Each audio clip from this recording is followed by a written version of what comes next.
Roundhouse bridge entails 6 implants on the top and 6 on the bottom, sometimes more, sometimes we do 8 on the top and 8 on the bottom.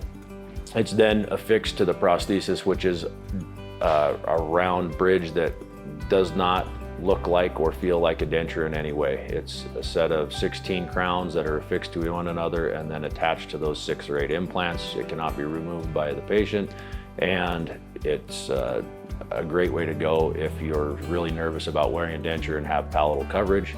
It solves all those problems and can be a good solution for patients that are interested in that treatment.